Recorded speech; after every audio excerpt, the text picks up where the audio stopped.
지금부터 새로운 보수당 창당준비위원회 비전 전체 회의를 시작하도록 하겠습니다. 모든 참석자들께서는 단상에 있는 국기를 향해 일어나 주시기 바랍니다. 국기에 대하여 경례.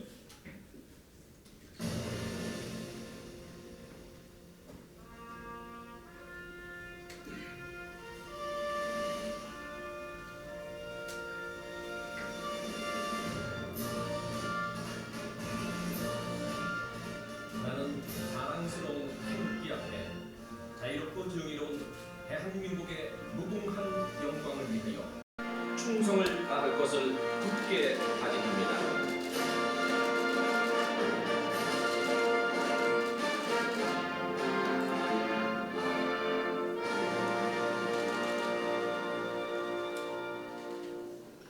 바로 참석자들께서는 자리에 착석하여 주시기 바랍니다. 이하 국민의례는 생략하도록 하겠습니다.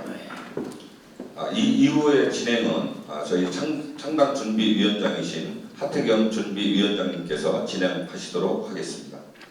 예, 제3차 새로운 보수당 창준이 비전회의를 시작하겠습니다. 먼저 현안에 대해서 모두 발언을 하겠습니다. 제가 두 가지, 항상 그랬듯이 두 가지 말씀을 드리겠습니다. 새로운 보수는 근육 자랑하지 않습니다. 새로운 보수의 영혼은 폭력이 아니라 비폭력입니다. 폭력 자행하는 근육 보수는 무능한 민주당 재집권의 들러리만 될 것입니다. 반드시 보수 개혁하겠습니다. 국회가 폭력과 욕설 자행하는 과격한 근육 보수에게 유린당했습니다. 정치인의 한 사람으로서 국민들께 참 부끄럽습니다. 불법과 폭력 방치한다면 보수가 아닙니다. 새로운 보수의 영혼은 폭력이 아니라 비폭력입니다. 국회에서 소란을 피우고 주먹을 휘두르며 욕설을 내뱉는 것은 보수를 더 고립시킬 뿐입니다. 무능한 집권당 심판하는 것이 아니라 집권당 재집권의 들러리만 될 것입니다. 폭력 보수는 보수의 이름으로 단죄해야 합니다. 새로운 보수당은 보수의 가치 지키겠습니다. 신사적이고 품격 있는 보수로의 변화를 위해 노력하겠습니다. 반드시 보수 개혁해 국민의 신뢰 되찾아오겠습니다. 한 가지만 더 말씀드리겠습니다. 청와대는 차익 실현하라고 신호 보내는 겁니까? 엉터리 정책으로 폭등한 집값, 그 집값이 부당 이익이라면 적어도 청와대 고위공직자는 국민들에게 돌려주어야 합니다. 노영민 실장이 다주택 청와대 고위공직자에게 한 채만 남기고 모두 팔라는 지시를 내렸습니다. 부당한 불로소득이라는 것입니다. 엉터리 부동산 정책으로 집값 폭등하고 국민 분노 높아가자 내놓은 면피성 조치입니다. 하지만 집 팔아서 부당 불로소득 인마이 포켓 한다면 노 실장은 차익 실현하라는 지시를 한 것밖에 되지 않습니다. 집값 3년도 안 돼 청와대 공직자 보유주택 가격 평균 3억 올랐으니 이만한 수익률도 없습니다.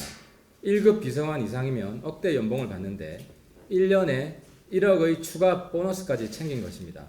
집값 폭등시킨 엉터리 부동산 정책 밀어붙인 게 다 이유가 있었습니다.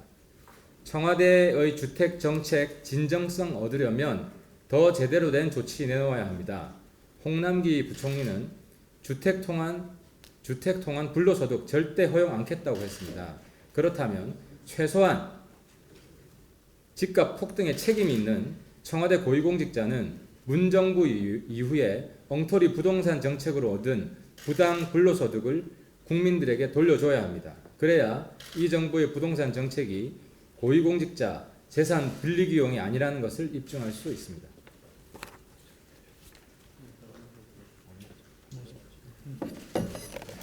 저희 새로운 보수당이 굉장히 빠른 스케줄로 지금 창당 작업을 하고 있는 중입니다. 굉장히 빠른 속도로 1월 초중순에 창당을 목표로 하다 보니까 여러 가지 이렇게 미흡한 점도 있습니다만 저희들 최대한 빠른 시일 내에 국민들께 새로운 보수당의 제대로 된 모습을 보여드릴 수 있도록 그렇게 노력을 하겠습니다. 어제 국회에서 일어난 사태 대해서 한 말씀 드리지 않을 수 없습니다. 어제 국회에서 이 일부 시민들이 일부 정당과 이렇게 관계되는 시민들이 와서 국회를 거의 사실상 무법천지로 만드는 그런 일이 있었습니다. 저는 이 문제가 지난 4월로 거슬러 올라간다고 생각합니다. 4월에 패스트트랙을 시작할 때 불법 사보임으로 시작해서 지금까지 최근에 예산안 통과 또 지금 패스트트랙 관련해서 4+1이라는 이런 법적 근거도 없는 모임에서 이 모든 걸 좌지우지하다 보니까 이런 일이 발생한 그 원인을 제공했다고 생각을 합니다. 저는 여기에 문희상 국회의장의 책임이 있다고 생각합니다. 제가 오래전부터 민주당에 계시는 의원님들 중에 그나마 제가 존경하는 몇 안 되는 의원님 중에 한 분이 문희상 의장님입니다.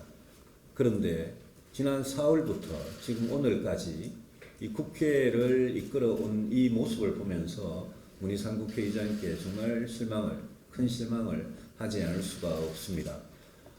지금 어제 그 국회의 불법 사태도 저는 이 부분은 분명히 잘못된 거지만 문희상 국회의장께서 4월이 날치기 패스트 트랙부터 시작해서 최근에 예산안 처리 또 4+1에 대한 정말 방관자적인 그런 입장 이 모든 것을 문희상 의장께서 제대로 국회법의 원칙에 따라서 처리할 생각을 안 하고 폭력 사태를 막지 못한 것도 이것도 국회의장의 책임입니다.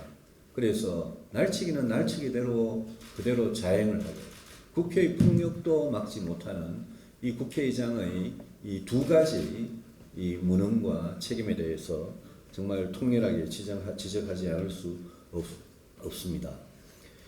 4+1이라는 데서 선거법과 공수처법 또 검경수사권 조정 이거를 도대체 어떻게 처리하는지 제대로 알고 있는 국민이 아무도 없습니다. 지난번 예산안 통과될 때 그걸 찬성 버튼을 눌렀던 국회의원들이 도대체 예산안이 어떻게 됐는지 제대로 정확하게 알고 찬성했던 국회의원이 없다는 게 지금 바로 국회의 부끄러운 주소입니다. 이번에 패스트트랙 관련해서도 4+1이 자기들끼리 아주 밀실에서 어두운 곳에서 야합을 하고 뒷거래를 하다가 이제는 자기들끼리 지금 이익이 상충되는 이런 일이 발생을 했습니다. 지난 4월에 불법으로 날치기 한 그 패스트트랙의 원안이 있습니다. 그런데 그 원안을 그렇게 무리하게 제출했던 그 사람들이 이제 스스로 그 원안을 스스로 부정하고 각자 자기의 눈앞의 이익만 보면서 그 원안보다 자기한테 더 유리한 국회의원 배지를 한 석이라도 더 차지해 보려고 하는 아주 추악한 모습을 보이고 있습니다. 거기에 원흉이 민주당이고 거기에 가담한 정의당, 민주평화당, 대한신당 또 부끄럽게도 바른미래당 중에 일부 의원들 이분들은 국민들께서 반드시 총선에서 심판을 해 주셔야 합니다. 저는 이런 분들이 국회에서 퇴출되어야 국회가 정상화될 수 있다고 생각을 합니다. 어제 부동산 대책 정말 황당했습니다. 이 부동산 대책은 18번째 발표했다는 부동산 대책인데 이 부동산 대책은 앞으로 유지될 수가 없는 그런 대책입니다. 일정 금액 이상의 아파트를 사는 데는 대출을 받을 수 없다. 또 그 이하 구간에 대해서도 대출을 엄격하게 규제를 하겠다. 또 세금도 지금 종부세나 재산세 같은 보유세의 인상 속도가 너무 빠르고 그 공시지가의 현실화율을 너무 빨리 올리기 때문에 지금 국민의 세금 부담이 매우 늘어나고 있습니다. 어제 보니까 대출과 관련된 금융당국, 세금과 관련된 국세청 다 동원해가지고 최근에 분양가 상한제를 늘리는 것까지 해서 이런 부동산 대책은 절대 지속될 수가 없습니다. 역대 실적을 보면 노무현 정부에서 부동산 가격이 대폭 올랐고요. 그 다음에 지금 문재인 정부에서 역사상 최고로 부동산 가격이 오르고 있습니다. 노무현 정부와 문재인 정부, 왜 이 두 진보 정권에서 부동산 가격이 이렇게 오르느냐. 지금 우리 경제가 전체적으로 물가가 내려가는 디플레 현상인데 왜 유독 집값만 이렇게 올라가느냐. 이 점에 대해서 근본적인 원인은 시장의 수요와 공급을 완전히 무시하고 세금과 대출 규제와 분양가 상한제로 부동산 가격, 집값을 잡을 수 있다는 착각을 하고 있는 겁니다. 그런데 속으로는 사실상 자기들도 집값을 잡을 수 있을지는 불확실하고 결국은 강남이라는 특정 지역을 타겟으로 해서 그냥 세금을 더 걷겠다. 여기에 불과합니다. 청와대 비서관들 보고 한 채 넘는 집을 다 팔라는데 그 사람들이 집을 팔 수나 있을지는 모르겠습니다. 이렇게 규제를 하면 시장에 거래가 완전히 사라지고 이 정부 들어서 제대로 된 공급 대책, 예컨대 대도시에 아주 슬럼화되고 있는 그런 지역을 제대로 재개발을 한다든지 그런 대책은 없이 이렇게 수요 억제만 하는 이런 부동산 정책은 노무현 정부의 정말 시즌2고 노무현 정부보다 더 최악의 집값 상승을 부추기고 이 집값 상승이 젊은 사람들한테 얼마나 큰 좌절을 주고 있는지 우리는 똑똑히 알아야 됩니다. 저는 이 부동산 대책에 대해서 지금은 민주당과 민주당의 그 하청업체들이 국회를 장악하고 있지만 이번 총선에서 이 구도가 바뀌고 나면 저는 부동산 대책에 대한 국회의 입법 통제가 굉장히 강화돼야 된다 그런 생각을 합니다.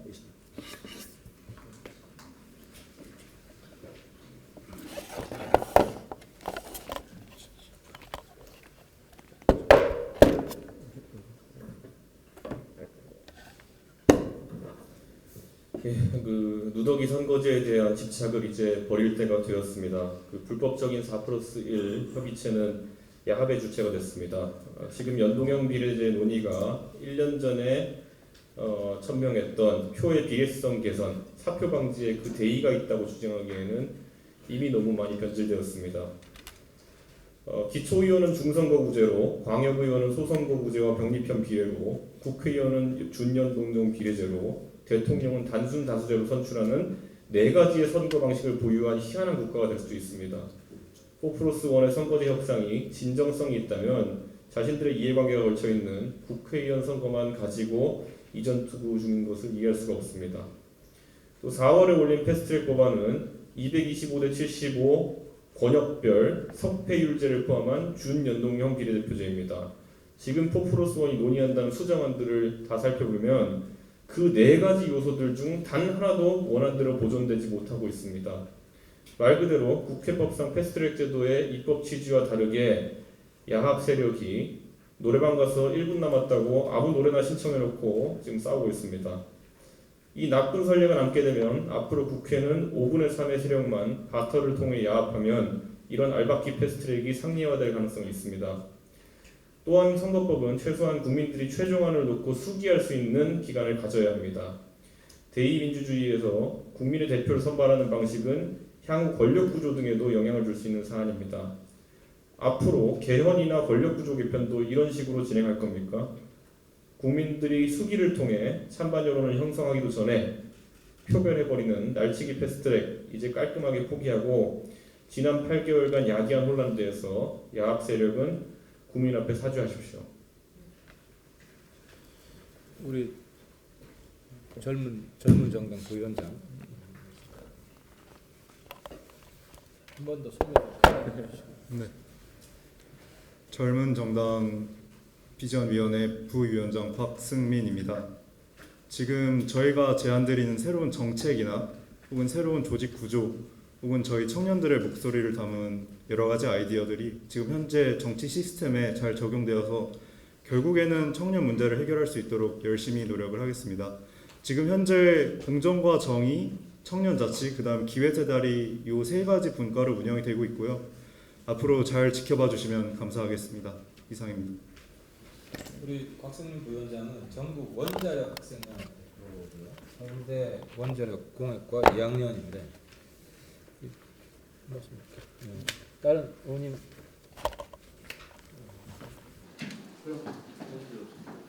공지사항 좀 말씀 주시면 여기 그 기자들이 있을 때 아까 이번 주 행사 목요일 날 공지사항은 저희들 다음 주 목요일 날 이번 주 죄송합니다. 이번 주 목요일 19일 목요일 날 전체 저희 비전 회의 때 이번에 당명에 공모하시는 분들에 대한 시상식 및 모차가 있을 예정이고요. 그게 이번 주 목요일. 예. 이번 주 목요일. 이번 주 목요일. 예. 목요일 있을 예정이고 그리고 아울러서 젊은 정당 비전 위원회 대토론회가 있을 예정입니다. 많은 관심과 참여 부탁드리겠습니다. 그리고 위원장님께서도 발언할 거 있으면 사전에 신청 주시면 발언 기회를 드리도록 하겠습니다. 다른 공개 발언 없으면 비공개 회의로 전향할게요. 네, 그럼 이상으로 공개 회의를 마치고 비공개 회의로 전환하도록 하겠습니다.